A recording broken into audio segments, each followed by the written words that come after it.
Ufa! Finalmente consegui gravar a 26ª videoaula deste curso que nós queremos completar antes da prova da Polícia Civil do Estado do Rio de Janeiro. Medicina legal completa, se possível.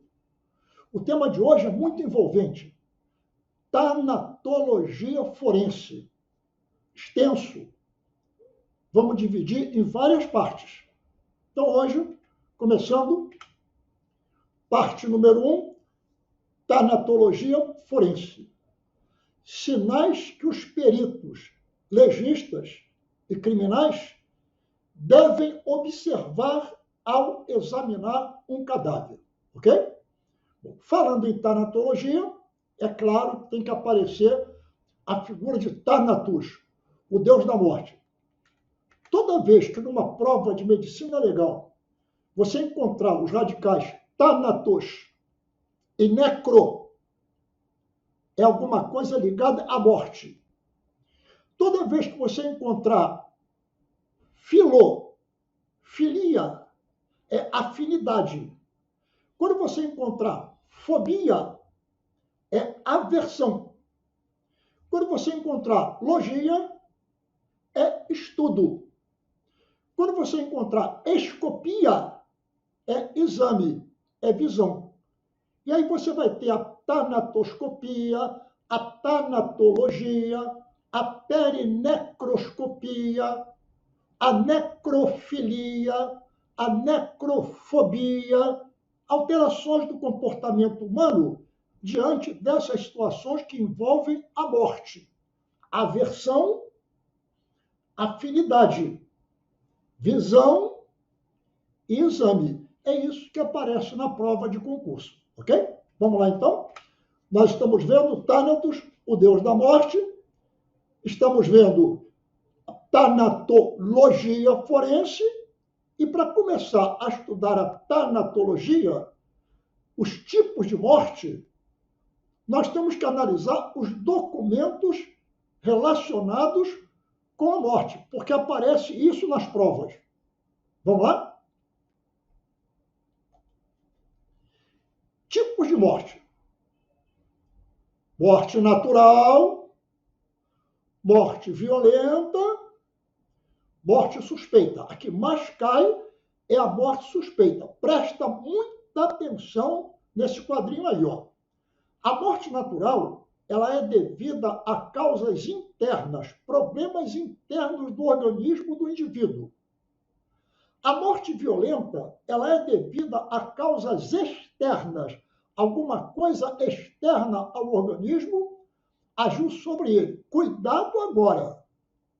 A morte suspeita é aquela que você ainda não sabe se ela é uma morte natural ou se ela é uma morte violenta. Cuidado, na hora da prova eles botam assim: o indivíduo foi encontrado enforcado. Não se sabe se foi suicídio, homicídio ou acidente. Essa é uma morte suspeita? Não. Não, porque enforcamento é devido a causas externas.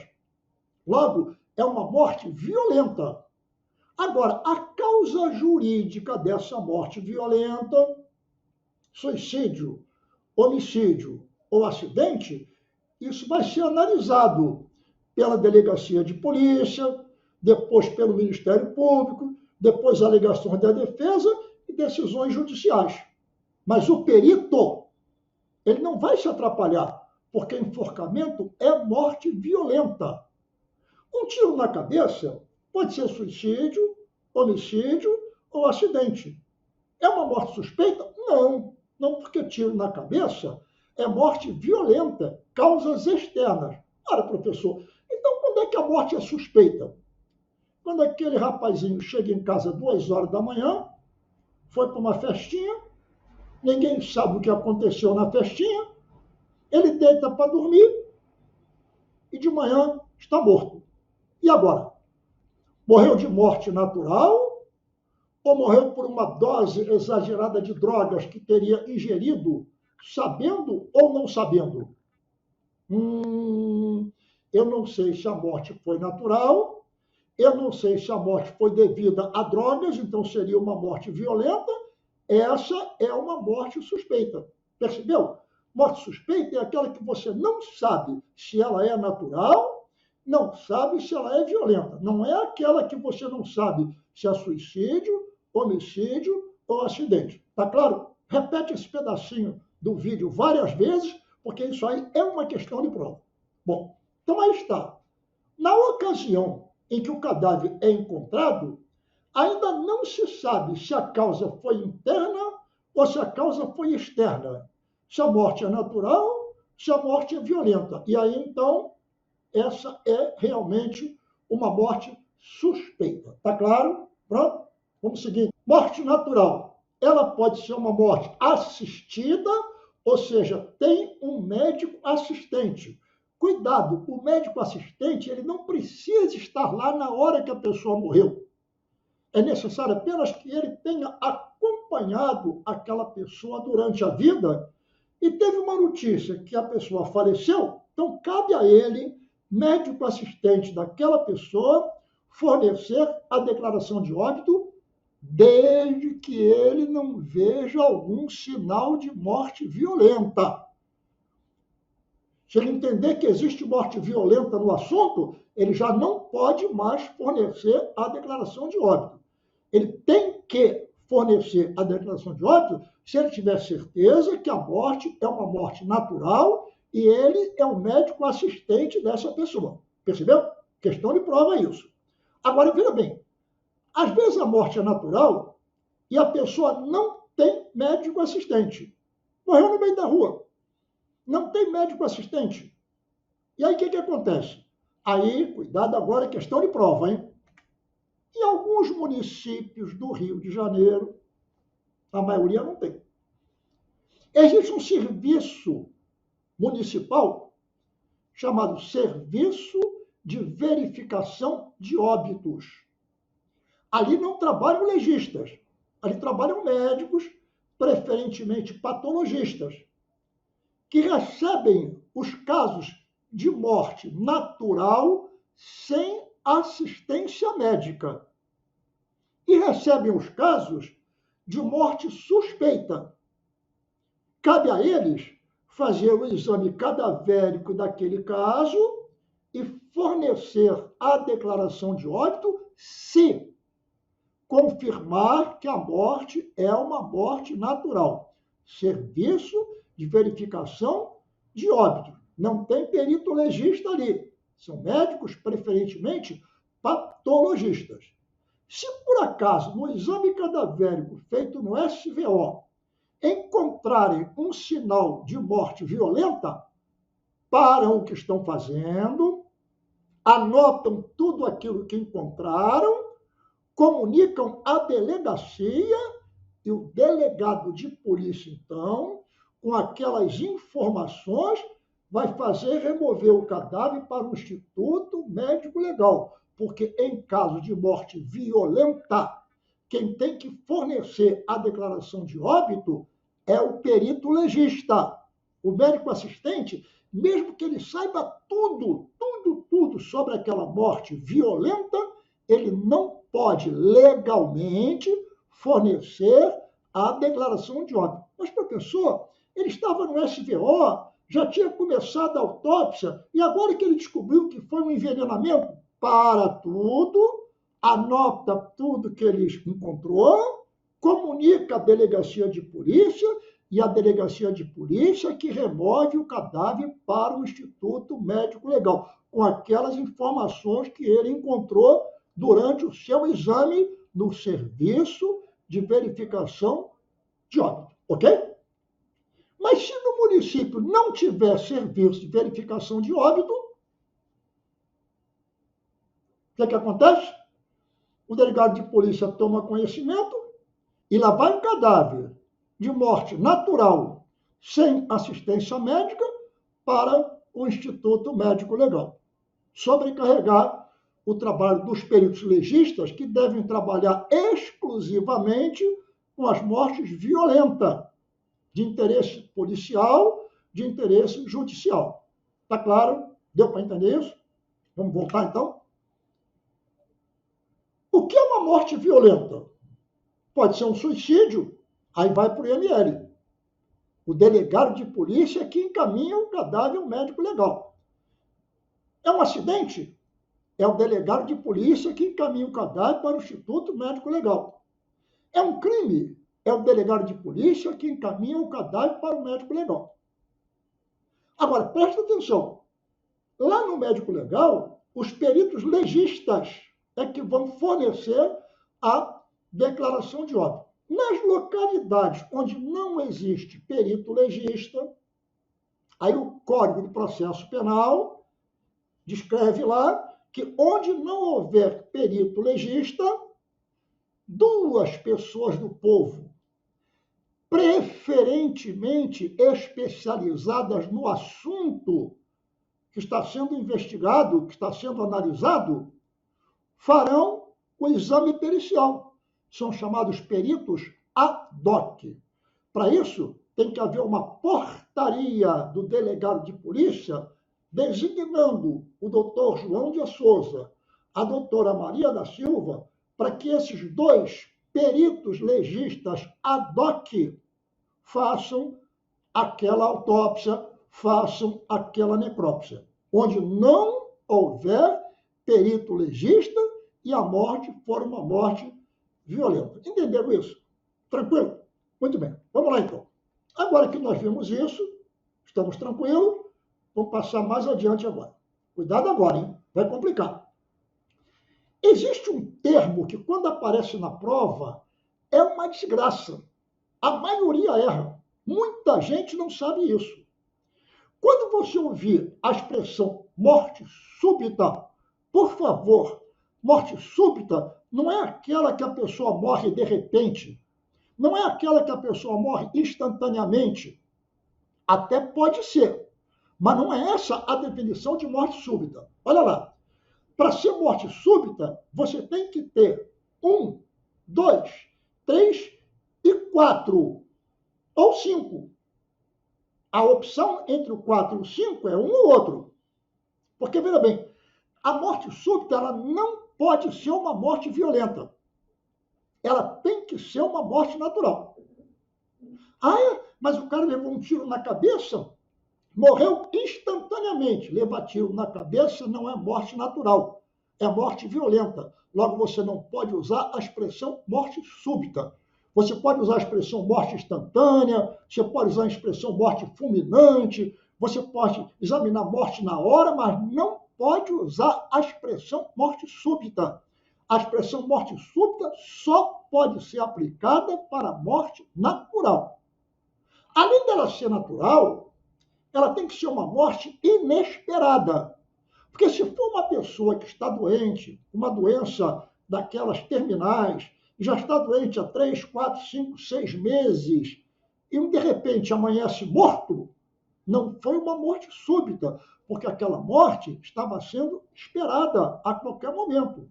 A morte súbita, além de ser natural, ela tem que ser uma morte inesperada. Mas veja, ela não precisa ser fulminante. Imagina a situação, o indivíduo sofre um infarto e morre na hora.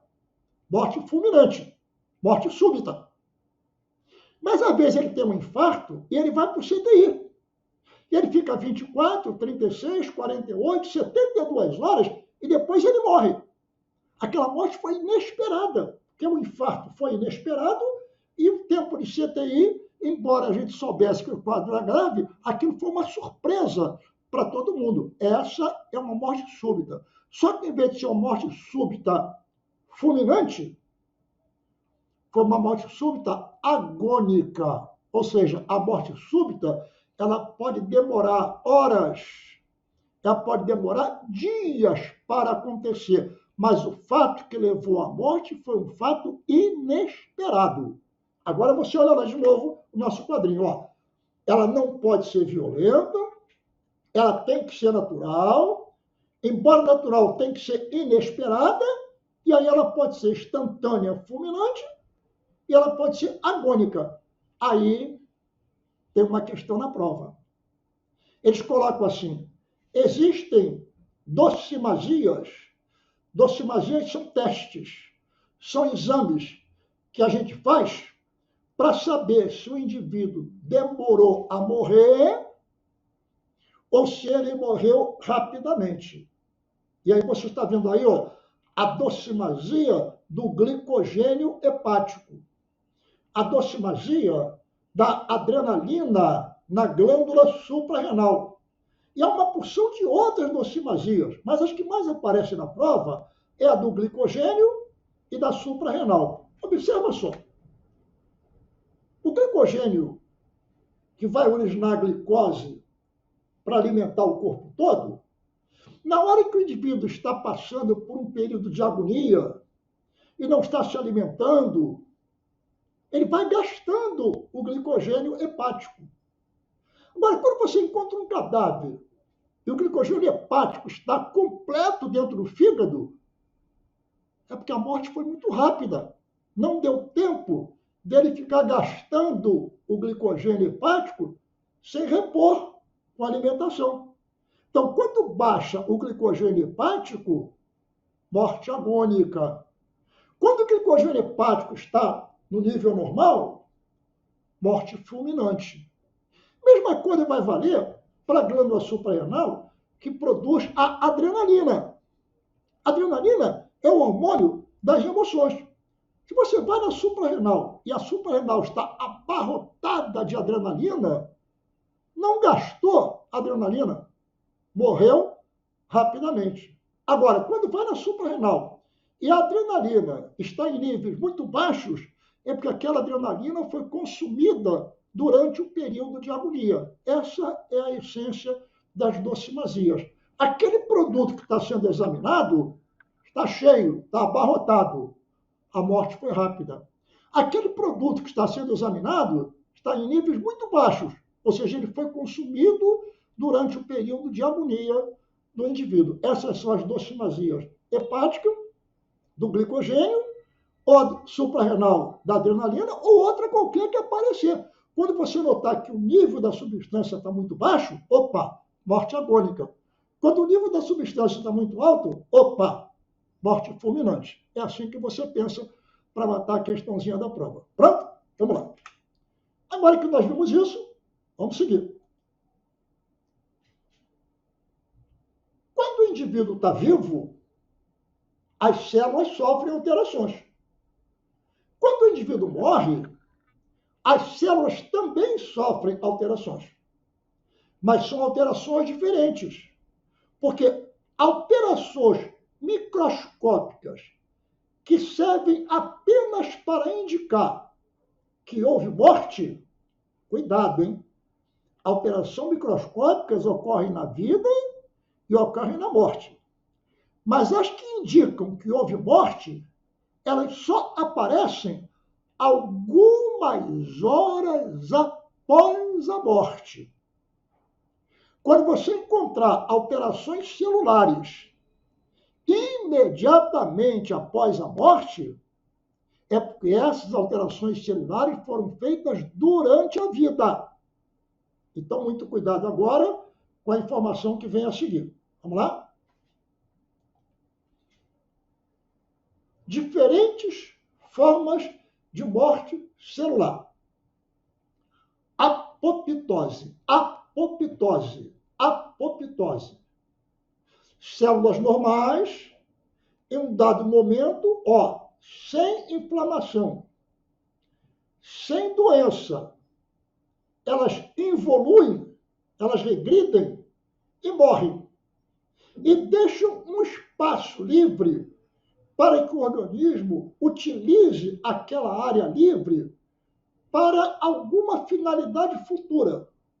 Quem sabe naquela cavidade corporal formada vai ser colocado um órgão, quem sabe naquela cavidade formada vai ser feito um vaso sanguíneo, quem sabe ali vai nascer o canal de uma glândula, como por exemplo a glândula mamária, qualquer outra glândula. Ou seja, cuidado, a apoptose normalmente, na maioria esmagadora das vezes, ocorre com o indivíduo em plena saúde.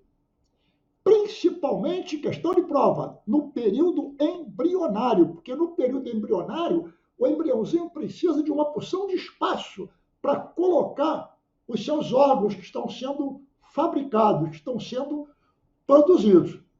Atenção, letra vermelha, cuidado, pode aparecer apoptose em algumas doenças degenerativas, mas normalmente a apoptose ocorre sem qualquer sinal de reação inflamatória. Eu conversei com um amigo meu, especializado em direito administrativo, ele falou que a apoptose é como se fosse uma desapropriação. De vez em quando, o Estado desapropria uma área, uma casa, um prédio, e aquele prédio vai ser demolido. E naquele espaço, o Estado vai construir alguma coisa de interesse público. Essa é a ideia da apoptose. De repente, um grupo de células morre, desaparece, e naquele espaço deixado por essas células que morreram, se instala alguma coisa produzida pelo organismo. E assim o coração fica dentro do saco pericárdico, e assim dentro dos vasos sanguíneos o sangue corre, dentro dos vasos linfáticos corre a linfa. Ou seja, nós temos uma porção de cavidades dentro do corpo. E essas cavidades foram criadas pela apoptose. Muito mais frequente no embrião, embora continue acontecendo no indivíduo após o nascimento. Mas a apoptose é muito mais frequente no período embrionário, ok? Mas não deixa de existir após o nascimento até a época da morte. Importante, não tem reação inflamatória. Não tem reação inflamatória. Pronto? Essa foi a apoptose. Ótima questão para a prova. Pronto? Células normais, em dado momento, agora está repetindo tudo aquilo que eu disse, aí você dá uma lidazinha nesse material para a gente não perder muito tempo e a gente segue em frente. Tá? Essa foi a apoptose. Bom, agora vamos lá. Autólise. Mudou, hein? Autopróprio, lise, destruição. Após cumprir o seu ciclo vital, deixando de ter utilidade para o organismo, a célula libera as enzimas dos seus lisossomos e sofre autodestruição. Seus resíduos servem de alimento para as outras células da região, que também vão morrendo. Na autólise, não há reação inflamatória local, porque ela é exclusiva após a morte do organismo. Então, a autólise está relacionada com a morte. Morreu o organismo, as células que estavam lá dentro do organismo ainda, elas vão sofrendo autólise, que é a autodestruição do organismo. Ok? Muito bem? Aí eu botei um quadrinho aqui para você dar uma lida. Olha, dá uma olhadinha aí. Você vê os diferentes tipos de autodestruição celular. Apenas curiosidade. Dá uma olhada, tá? Vai vendo, para ver, analisa. Se tiver dúvida, escreve. Agora, de repente, não é autólise, não é apoptose, mas acontece isso. O pé começa a ficar preto. Quando o pé começa a ficar preto, a circulação não está chegando ali. Se a circulação demorar a chegar, as células vão morrer pela falta do oxigênio. E aí você tem uma morte de um conjunto imenso de células. Necrose. A necrose acontece no indivíduo que está vivo. A necrose pode resultar de traumatismos e a necrose pode resultar de doenças. O fato é que a necrose é diferente da apoptose, é diferente da autólise. Porque na necrose sempre existe a reação inflamatória. Então, a necrose, milhares e milhares de células vão morrendo, em decorrência de algum trauma, em decorrência de alguma doença, que comprometa o organismo. E a necrose pode atingir membros, órgãos, no todo ou em parte. E como acontece no indivíduo vivo, e a necrose é uma anormalidade, o organismo reage a isso e existe uma reação inflamatória. Então, se você encontrar na prova que aconteceu alguma coisa e ao redor daquilo tem uma reação inflamatória, diga que aquilo aconteceu durante a vida. Mais um esqueminha aqui da necrose, para você prestar atenção, que sempre é bom repetir. Olha lá. Necrose, e aí? Foi traumatismo? Necrose, foi doença. Aí a investigação é que vai mostrar. O perito, na hora que ele está examinando, ele sabe que essa área está necrosada. Tem uma necrose. Se ele mandar para o laboratório, tem reação inflamatória no local. Agora, por que aconteceu isso? Só um exame mais aprofundado é que vai esclarecer. Ok? Muito bem. Questão que quase sempre aparece nas provas. De repente morreu um fetinho. Ou seja, se ele morreu na qualidade de fetor, houve um aborto. Houve um aborto natural, houve um aborto provocado. Houve um aborto provocado criminoso, houve um aborto provocado legal. De qualquer maneira, aborto, porque falou a palavra feto. E o fetinho morreu. E aí, ficou uma dúvida se a gente deve ou não fornecer a declaração de óbito para os fetinhos que morrem. Porque, olha só, morrem muitos fetos. Já pensou você sobrecarregar o Instituto Médico Legal com isso? Então, durante um tempo, criou-se o seguinte: o servidor, o funcionário daquela maternidade e um relatório do hospital, dizendo que todas aquelas mortes foram mortes naturais de fetos dentro do hospital. E o delegado botava um carimbo escrito assim: sepulte-se. E não havia declaração de óbito para aqueles fetos. Eles não tinham nem registro de nascimento, nem registro de morte, nem declaração de óbito. O delegado botava lá, pum, sepulte. E aí, as coisas começaram a mudar e, de repente, criou-se um sistema. Se a morte for prematura, o médico não é obrigado a fornecer a declaração de óbito. Fornece se quiser, mas não é obrigação para ele. Professor, mas o que é uma morte prematura? Ah, uma morte prematura, olha aqui, ó. O fetinho pesa menos de 500 gramas, ele tem menos de 5 meses de idade e ele mede menos de 25 centímetros.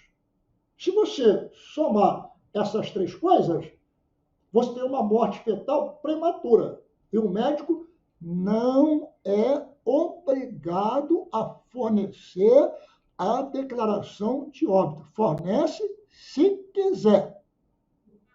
Cuidado. Se for um aborto criminoso, esse fetinho, mesmo com esse tamanho, mesmo com esse peso, ele é a prova do crime. E aí tem que ir para o médico legal para ser autopsiado. E o legista tem que dar a declaração de óbito, a causa da morte do feto. Porque alguém vai ser responsabilizado por esse aborto. Mas se não houver crime na parada, fetinho menor de 5 meses, menor de 25 centímetros, pesando menos de 500 gramas, não precisa declaração de óbito. Agora, se a morte for intermediária, mortes intermediárias, ou se a morte for uma morte tardia, intermediária ou tardia, é toda morte que não se encaixar na morte prematura. Se ela não é prematura e é um feto, ela é intermediária ou ela é tardia.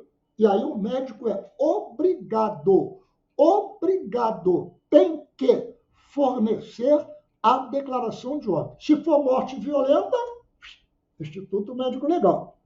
Se for morte natural, o médico plantonista é obrigado a fornecer a declaração de óbito.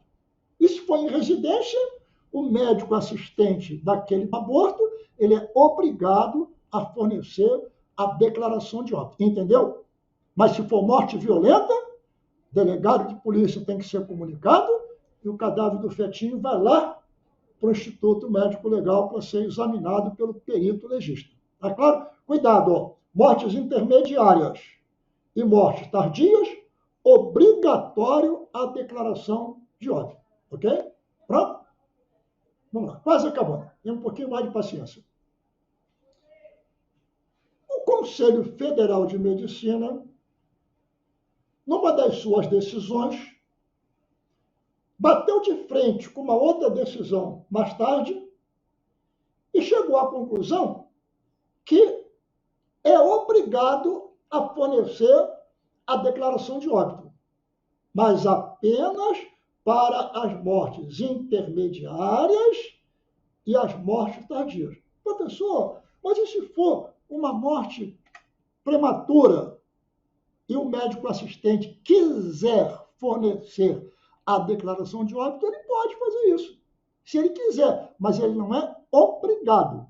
Mas na morte intermediária ou tardia, ele é obrigado a fornecer a declaração de óbito, salvo se for uma morte violenta. Aí o delegado de polícia tem que encaminhar o cadáver para o Instituto Médico Legal. Ok? Pronto, quase acabando essa parte inicial. E aí, uma questão que aparece muito na prova é isso aqui.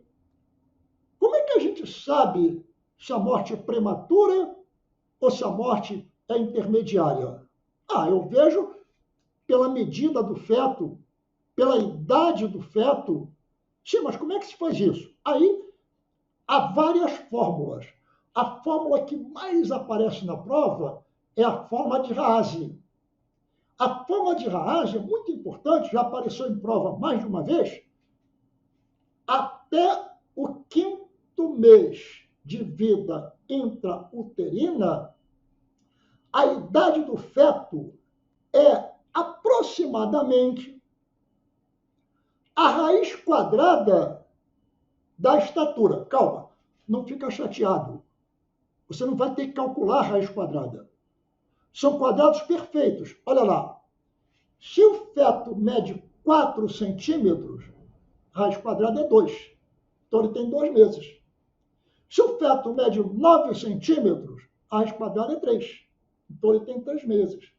Se o feto mede 16 centímetros, a raiz quadrada é 4. Então ele tem 4 meses.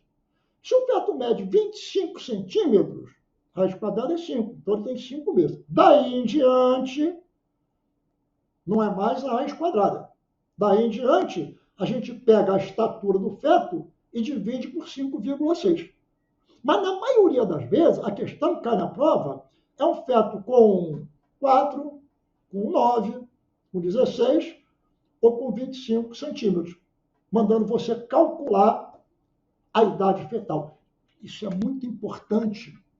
Já caiu em concurso aqui no Rio de Janeiro, que uma menina de 14 anos e 3 meses, 14 anos, 3 meses, ela abortou o feto com 25 centímetros.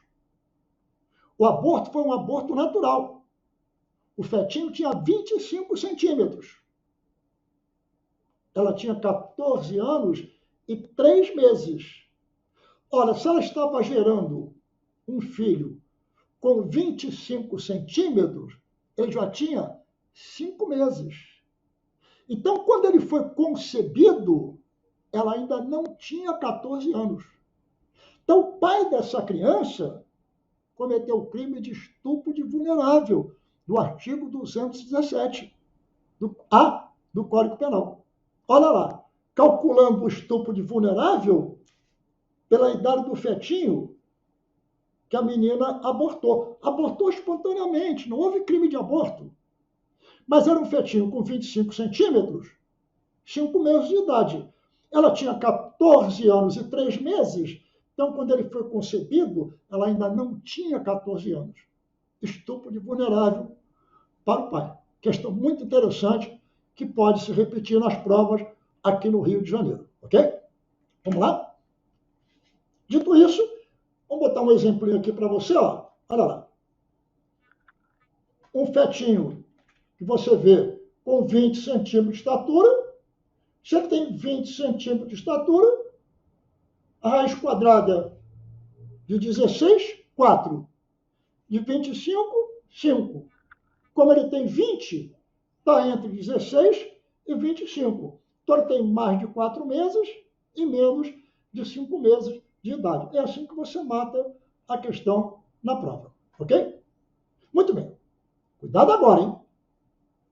Quando morre uma pessoa, lá no Código de Processo Penal, no artigo 6º, você encontra uma coisa muito interessante. Código de Processo Penal, no artigo 6º, você encontra o seguinte: quando a infração deixar vestígio, o delegado de polícia tem obrigações a cumprir. Por exemplo, ele deve comparecer, se possível, ao local onde houve a infração penal, se possível. E deve preservar esse local até a chegada dos peritos criminais. Isso é que está lá no Código de Processo Penal, no artigo 6º, no inciso 1. Cuidado agora. O delegado comparece, preserva o local até a chegada dos peritos criminais. E aí, os peritos criminais vão fazer um trabalho chamado PERI, em volta de necro, cadáver, morto, defunto, escopia, exame, PERI, necro, escopia, o exame feito em volta do cadáver. Aí, nós estamos no Rio de Janeiro. E quando você está no Rio de Janeiro, foi criada a Delegacia de Homicídios. E na Delegacia de Homicídios tem um grupo especializado em locais de crime, o GELC. E esse grupo especializado em locais de crime tem um delegado, evidentemente, tem um perito legista, um perito criminal e um papiloscopista, além do motorista policial. Então, no Rio de Janeiro, quando há uma morte violenta e a polícia é chamada ao local, comparece à Delegacia de Homicídios. Então, não vai chegar lá apenas o perito criminal.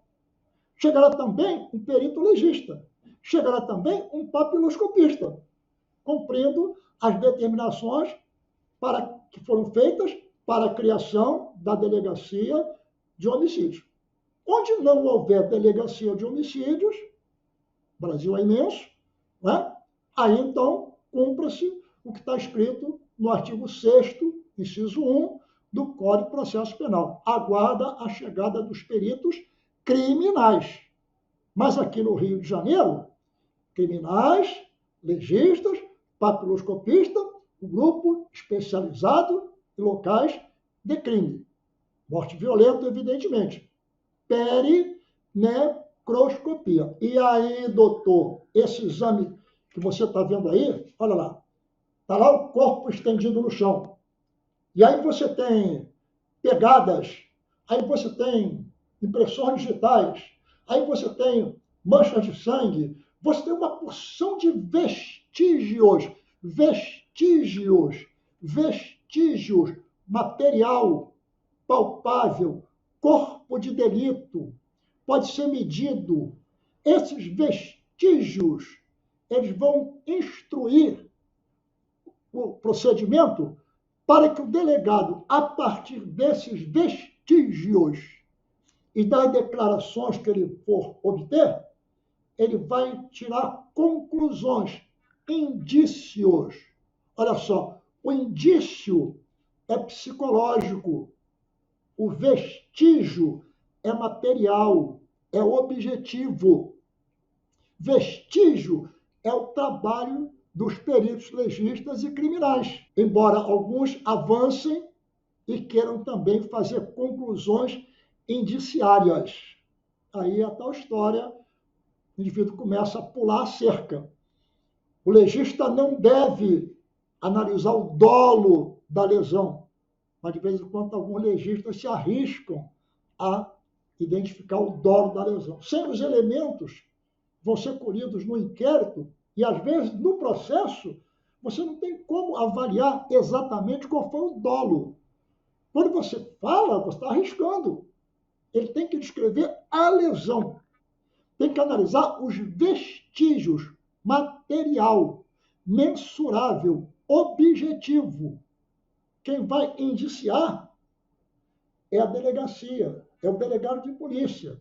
Aí vai usar as lucubrações, vai usar a capacidade de raciocínio, juntando aqueles pedaços para chegar a uma conclusão, que pode ser completamente revertida lá na fase judicial. Percebeu? Então, cuidado, perito legista, perito criminal, vestígio, material, objetivo. Isso que você está vendo aí nesse quadro. Aí, quando eu vejo isso tudo, o nosso presidente da banca de medicina legal no Rio de Janeiro gosta muito, muito, muito, muito da cadeia de custódia.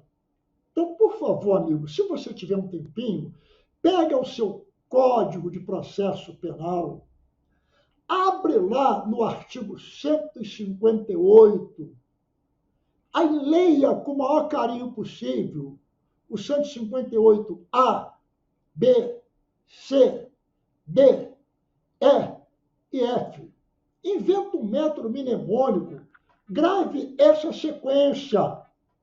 Mas cuidado, essa sequência que está descrita no Código de Processo Penal e que deveria ser seguida toda vez que houvesse uma perinecroscopia, nem sempre pode ser obedecida.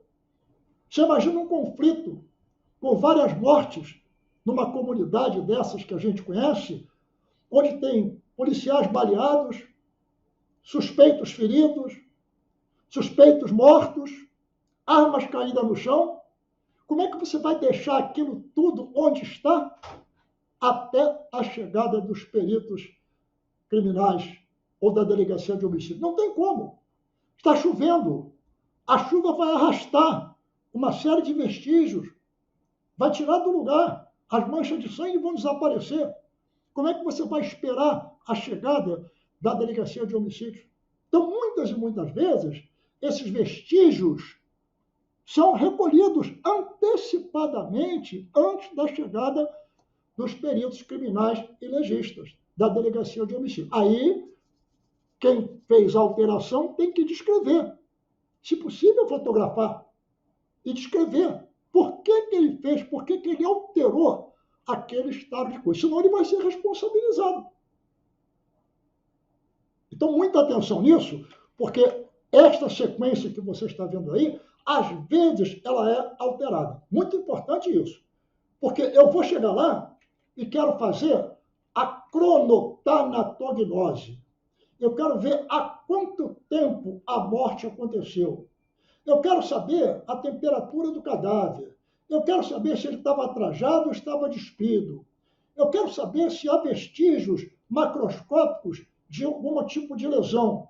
O cadáver deve ser deixado no local onde aconteceu a morte. E aí, você dá de cara com uma cena como essa aqui. Olha lá. Como é que você vai deixar as coisas no lugar onde elas estavam após acontecer um desastre com várias mortes em plena pista de rolamento de uma via principal?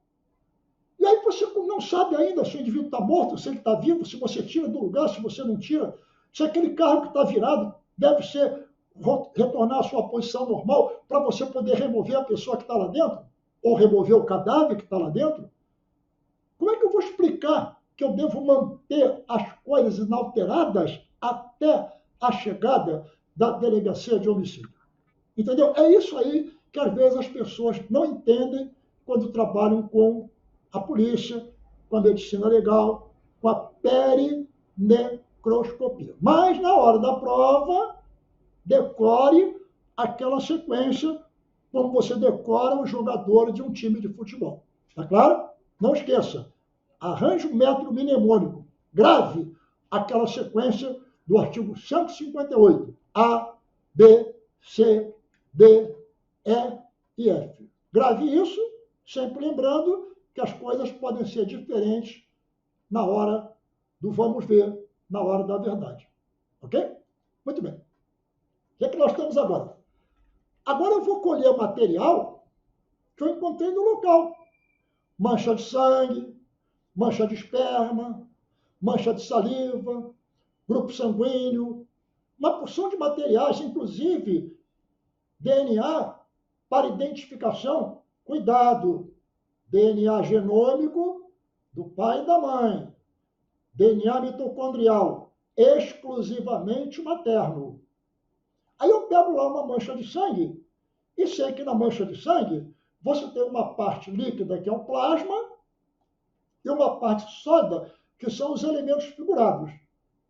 Nos elementos figurados, você encontra os glóbulos vermelhos. Gente, cai muito em prova a estrutura, o objetivo do glóbulo vermelho.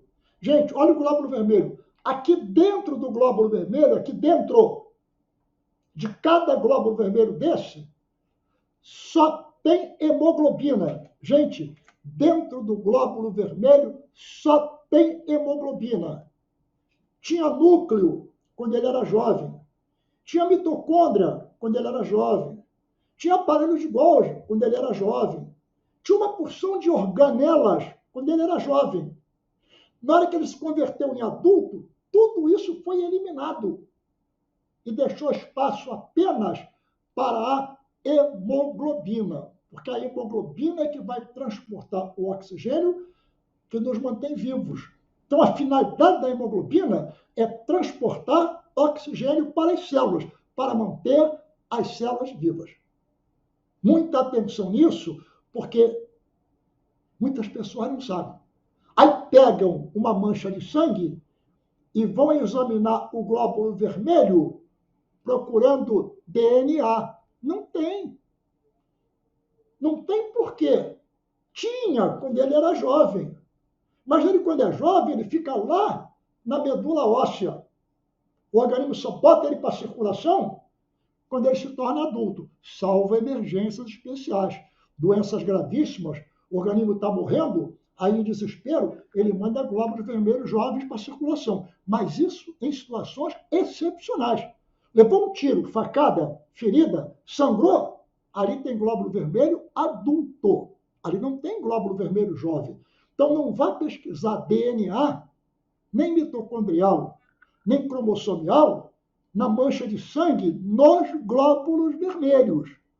Vá analisar e procurar DNA nos glóbulos brancos, que o glóbulo branco ele tem núcleo quando ele é jovem e quando ele é adulto. Então, na mancha de sangue, quando ele é recolhido para pesquisar DNA, não vai ser no glóbulo vermelho, vai ser nos glóbulos brancos.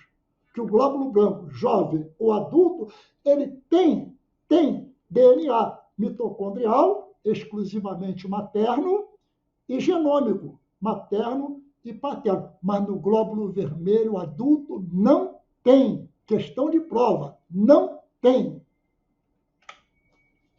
Aí estão os glóbulos vermelhos. Aí eu vou lá para os glóbulos brancos, e nos glóbulos brancos, então, é que eu vou encontrar aquilo que eu estou querendo, que são os resíduos de DNA. DNA genômico, materno e paterno. E DNA mitocondrial, exclusivamente materno. Aí eu botei mais um esqueminha aqui para você gravar. Olha lá. Tadã!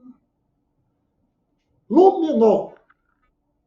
Na hora que o luminol reage com aquilo que a gente acredita que seja sangue, forma-se um produto que emite uma luminescência azulada.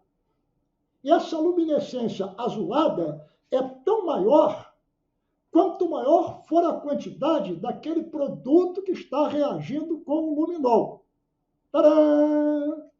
Ah, eu sei, professor, o luminol dá positivo para sangue. É verdade, o luminol dá positivo para sangue humano, para sangue de cachorro, para sangue de gato, para sangue de outro animal qualquer. E o luminol dá positivo para qualquer material que tenha o ferro com a valência 2, que é o ferro que tem na hemoglobina. A hemoglobina do nosso sangue, ela tem ferro mais 2, o ferro na forma ferrosa. E é o ferro na forma ferrosa que reage com o luminol e dá aquela luminescência. Ou seja, qualquer produto que tiver ferro mais 2 reage com o luminol, não exclusivamente o sangue. Aí, o perito, quando usa o luminol, ele não joga luminol na casa toda, porque o luminol, ele afeta material genético. Professor, mas você falou que na hemoglobina não tem material genético? Na hemoglobina não tem, mas nos glóbulos brancos que estão ali, que o luminol não reage com ele, mas destrói. Vai afetar a pesquisa do DNA dos glóbulos brancos. Então a gente usa o luminol num pedacinho do local. Deu positivo? Pode ser sangue. Aí eu recolho uma parte daquele material que não está sob o efeito do luminol e é esse material que eu vou mandar para o laboratório para confirmar se é sangue, para confirmar se é sangue humano. Se for sangue humano, aí eu vou dos glóbulos brancos procurar o DNA mitocondrial, exclusivamente materno, e cromossomial, materno e paterno. Percebeu? Não é assim, chega lá e sai jogando luminol na casa toda. Não é assim, é num pedacinho do local. Deu positivo? Recolhe o resto do material, que aquele resto do material, aquele sim é que vai ser examinado lá no laboratório. Então não diga assim, reação com luminol positiva é sangue. Diga assim, pode ser sangue. Diga assim se quiser, deve ser sangue. Mas não afirme que é sangue humano e não afirme que aquele sangue é do João, é do José, é do Pedro ou da Maria. Muita calma na hora dessa decisão, ok? Bom, aí está o luminol, que você está vendo, e aí existem cursos especializados sobre o estudo das manchas de sangue. Quando você chega num lugar, você tem mancha de sangue de todos os tipos. E um exame especializado pode, inclusive, determinar se aquela pessoa que estava sangrando estava parada, estava correndo, se aquele sangue caiu na vertical, se caiu num plano inclinado. E este sangue, sim, pode e deve ser examinado, vai mostrar a identidade biológica do dono daquele sangue. E aí você está vendo nesse esqueminha aí várias e várias situações onde a gente vai pesquisar manchas de sangue na roupa, no sapato, nas torneiras, na gola da camisa, nos anéis, na unha, nos relógios. Ou seja, você pode examinar as manchas de sangue em qualquer lugar desse corpo que você queira. Percebeu? É isso que você vai observar nesse primeiro encontro. Estamos estudando a morte, professor? Ainda não. Estamos estudando o local onde houve a morte. Estamos vendo os vestígios que ficaram por ali.